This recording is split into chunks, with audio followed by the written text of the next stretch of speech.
Continue our service with our first lesson.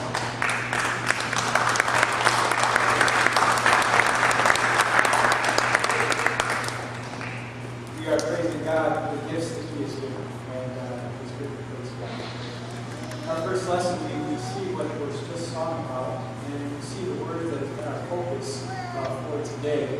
Our words are from Psalm 22, spoken hundreds of years before Jesus on the cross.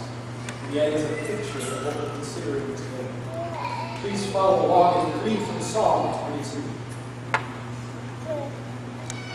My God, why have you forsaken me? Why are you so far from saving me? So far from the words of my groaning? Oh my God, I cry out by day, but you do not answer. By night, and am not silent. Yet you are enthroned as the Holy One. You are the praise of Israel. In you our fathers put their trust. They trusted and you delivered them. They cried to you and were saved.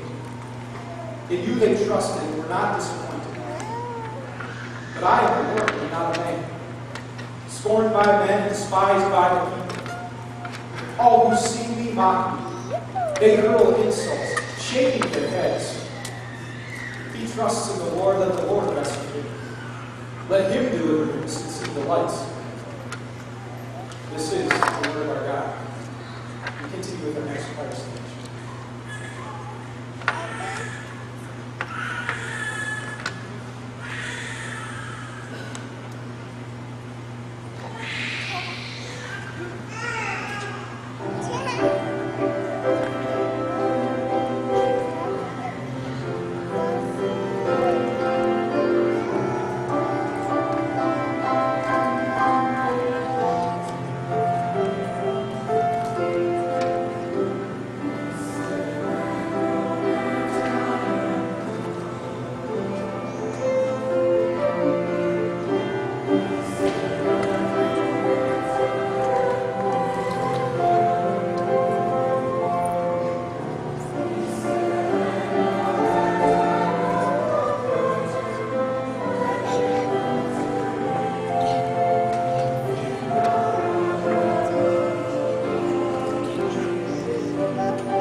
Continue now with our second lesson. And today really we're talking about, it is a tough subject, talking about suffering.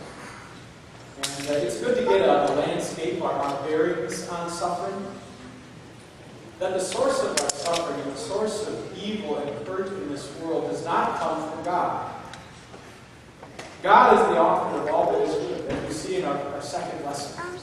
He is the Father of the heavenly lights who showers us with every good and perfect gift. The source of suffering goes back to sin. How we are led into sin, how others sin against us. And this is why there is darkness. This is why we at times feel forsaken. We hear this as we read from our second lesson. Please follow along with me, James chapter 2. Blessed is the man who perseveres under trial, because when he has stood the test, he will receive the crown of life that God has promised to those who love him. When tempted, no one should say, God is tempting me. For God cannot be tempted by evil, nor does he tempt anyone. But each one is tempted when, by his own evil desire, he is dragged away and enticed. Then after desire is conceived, it gives birth to sin. And sin, when it is full grown, gives birth to death. Don't be deceived, my dear brothers. Every good and perfect gift is from above, coming down from the Father of the heavenly lights. He does not change like shifting shadows. He chose to give us birth through the word of truth, that we might be a kind of first fruits of all he created. This is the word of our God. This time I invite all our children willingly into the front for our children's message. We'll do that this time.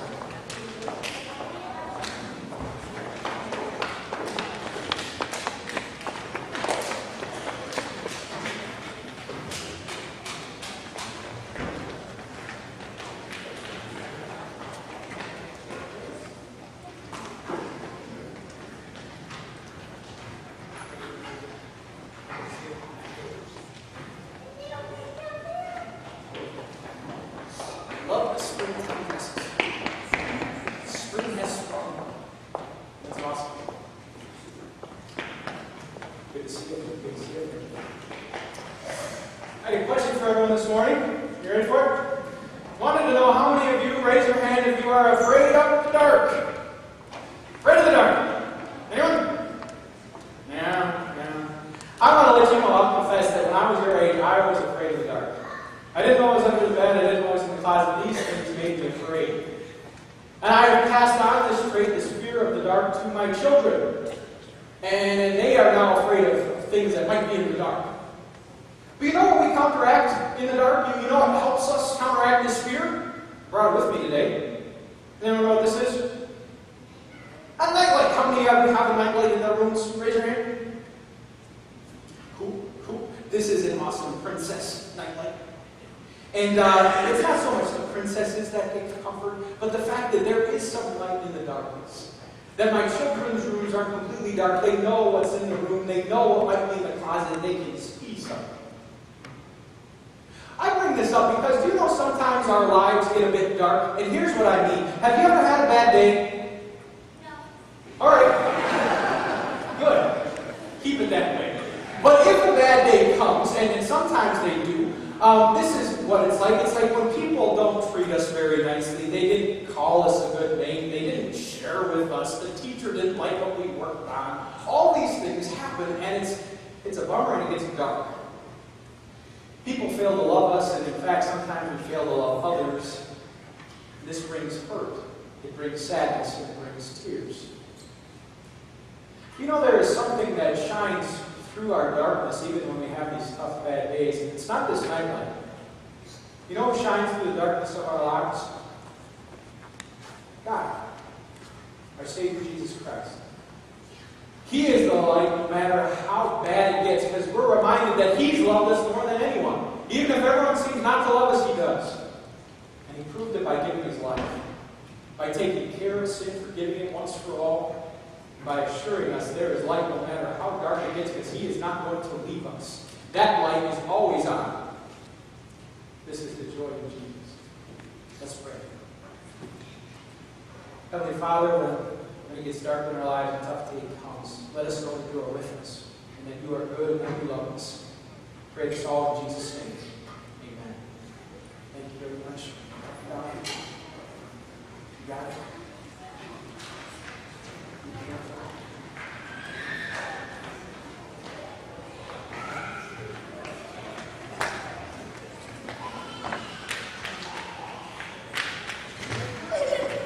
It's always a successful social circle when no one gets hurt.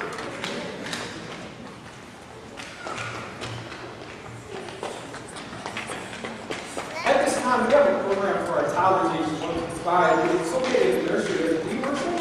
And there will be craft time, devotion, song. It's really a good time if you're really able. You're not obligated to use the life. For those of us who are still gathered here, we're going to continue with our sermon. Lord, just love and sing the sermon.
friends, there are many questions in this life that just don't have answers.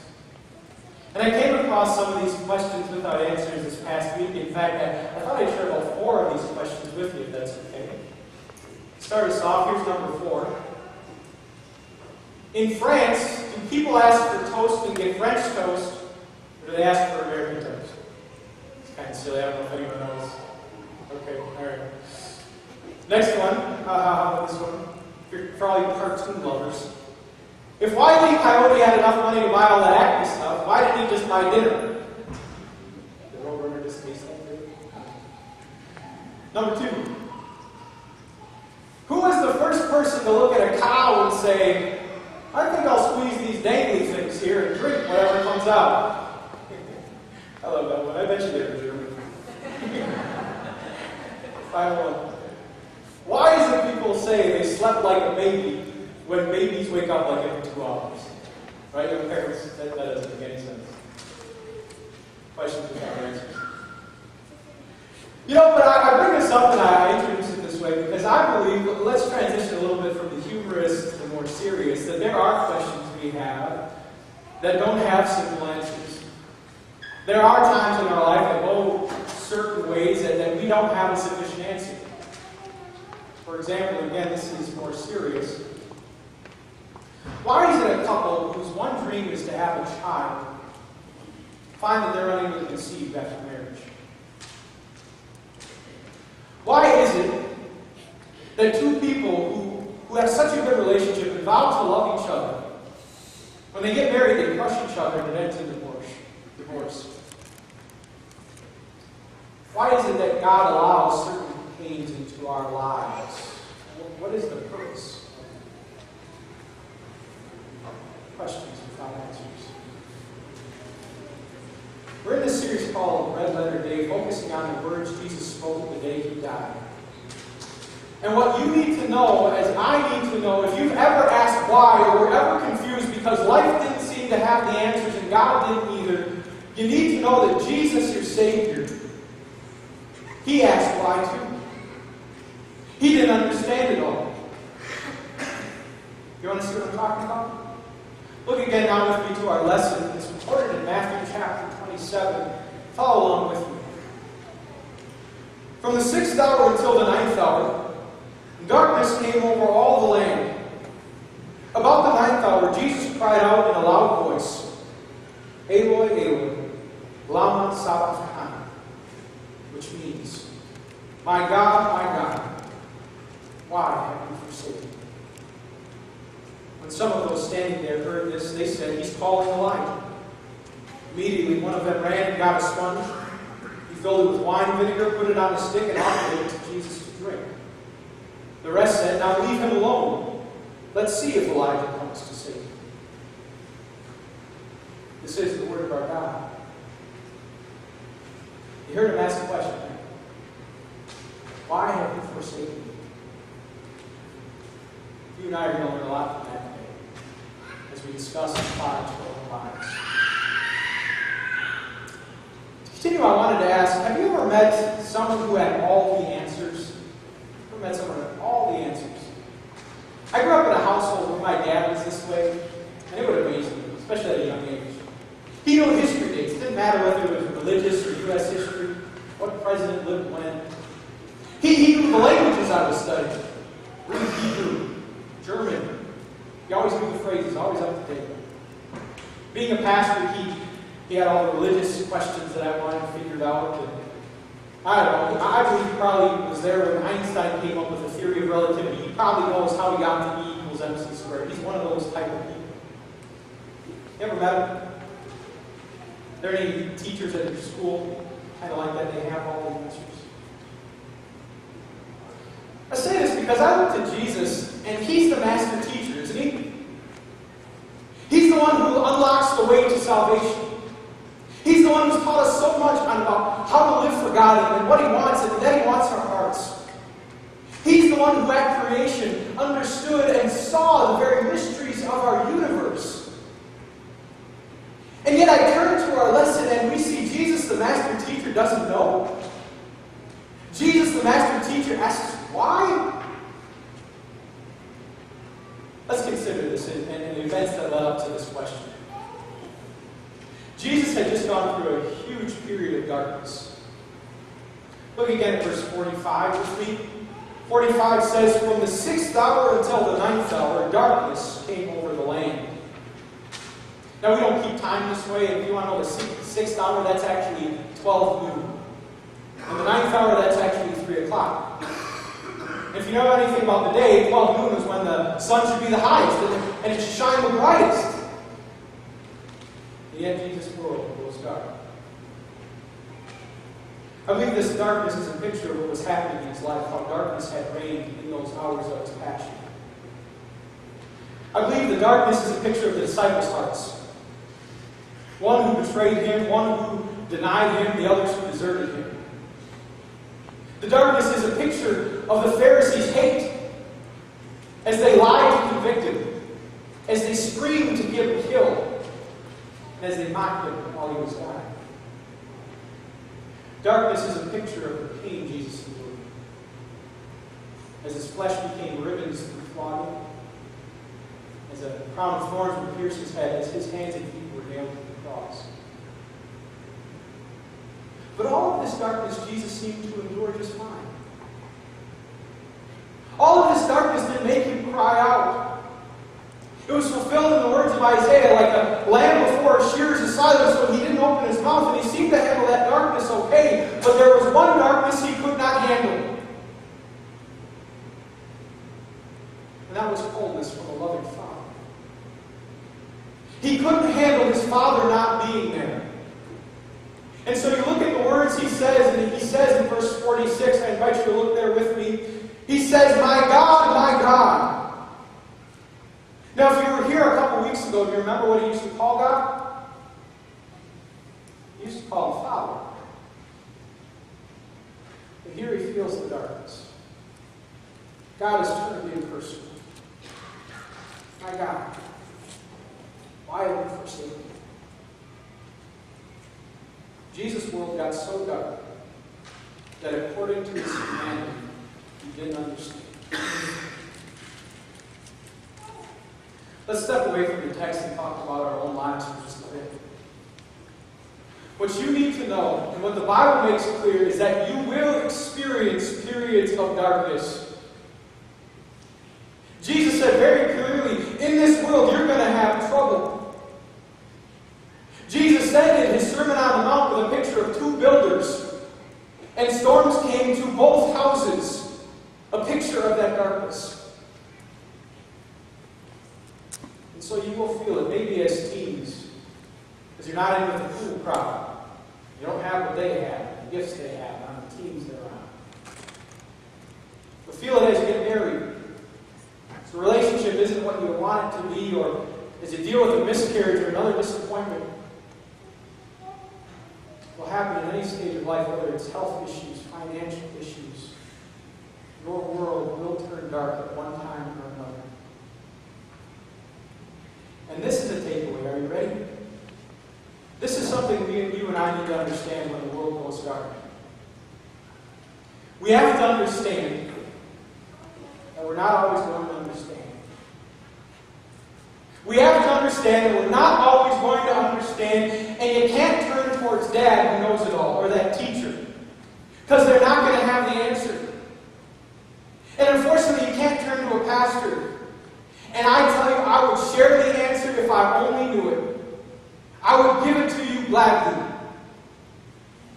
But I don't think this should surprise us.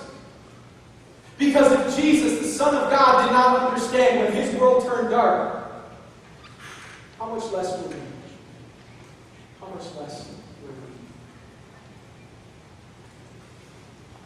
The Bible spoke of this as well. In Corinthians, there is this passage that says, "Now we see but a poor reflection, as in a mirror. But then we will see face to face. Now I know in part, but then I shall know fully, even as I am fully known." One of the great illustrations I heard while studying for this text is that we live our lives kind of on the other side of the loom of a tapestry. Got a picture here. And you look at the other side of the loom of the tapestry and you see tangles and you see strings, and like a mess. We don't know where it's all going. But you know where God is. God's behind it. And God can make a mess a masterpiece. And I believe that's what He's promised to do. Is He says, I'm going to take even the bad things and I'm going to work them for your good. I can make a masterpiece no matter how snarled and tangled you think it's gotten. Every now and then He gives us a glimpse at what He's doing. But I believe most of our lives, we look at the end of the tapestry and we say, what is going on? We don't understand. But you know, dear friends, there are things we do understand. There are things the Word of God is clear on. There are things that are able to be understood. And that is the source of the darkness. Where did the darkness originate? Why is this dark day happening to Jesus? Do you know? It doesn't go back to God. It goes back to a garden. That Adam and Eve ate from a forbidden fruit. And it led for sin to them, to all who follow, to the world today. Sin is the reason for darkness, and until we can escape sin, we will not escape darkness. Because of how we treat others. Because of how they treat us. This is why there is darkness. But God has told us enough. He's also told us the solution for this darkness. Of a light that shines through it. This past week I came across a video clip that I believe encapsulates what God must have felt this day. And I don't want to warn, if you have young children, you may not want to watch this movie. It is emotional. It's not gory, there's no foul language. The themes are just pretty strong. And so if you have a cell phone, Angry Birds, now would be the time. Alright? And that's fair warning for us all, but the reason I had to watch this video is because I believe it encapsulates what's happened on this day. The video is the bridge. I invite you to pay attention.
You and I understand why it gets so dark, don't we?